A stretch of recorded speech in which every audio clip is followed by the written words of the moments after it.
Cette toute première réunion du comité consultatif provincial de l'Ituri, présidée par le gouverneur des provinces, s'est tenue le mercredi 11 mai 2022 à Bunia.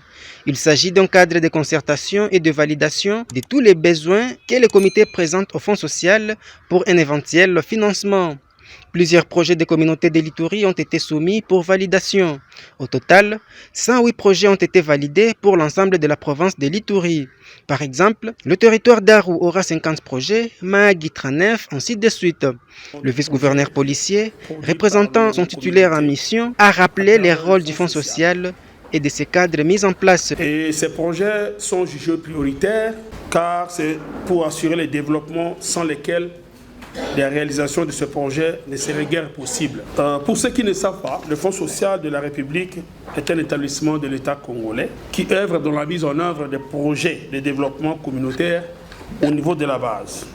Cette base que vous représentez ici a identifié et soumis à cet établissement des besoins jugés prioritaires pour son développement afin d'être réalisés. La session de validation de projets par le comité consultatif dont nous assumons la présidence revêt une importance capitale dans le processus de la mise en œuvre des projets financés par le Fonds social. Et pour votre gouvernement, la mise en place de ce comité a requis de notre part la signature d'un arrêté provincial, la notification des différents membres qui le composent. Nous vous rappelons que le comité consultatif provincial est un cadre de coordination et de concertation entre les représentants du Fonds social au niveau provincial d'une part et les autorités provinciales, les acteurs de développement et de la société civile actifs dans la province d'autre part. La participation active du gouvernement provincial et des autres acteurs de développement dans la validation de ces projets permettra de s'assurer d'une meilleure synergie des actions au niveau provincial et de vérifier que les projets présentés pour financement sont prioritaires à la fois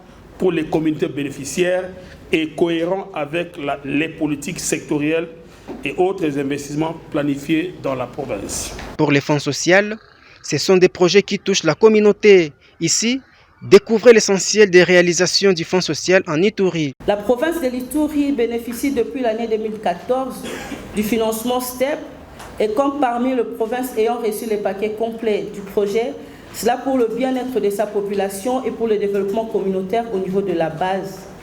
Le projet STEP 1, qui grâce à son succès auprès du bailleur engendra le STEP 2 en exécution à ce jour, a été évalué dans cette même salle et nous ne sommes pas sans savoir qu'il porte encore de fruits au sein de nos communautés.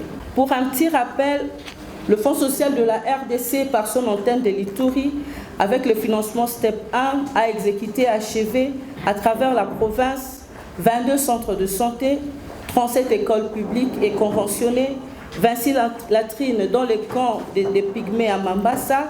Il a réhabilité plus de 150 km des pistes rurales par la méthode IMO à Mahagi et à Tchougou.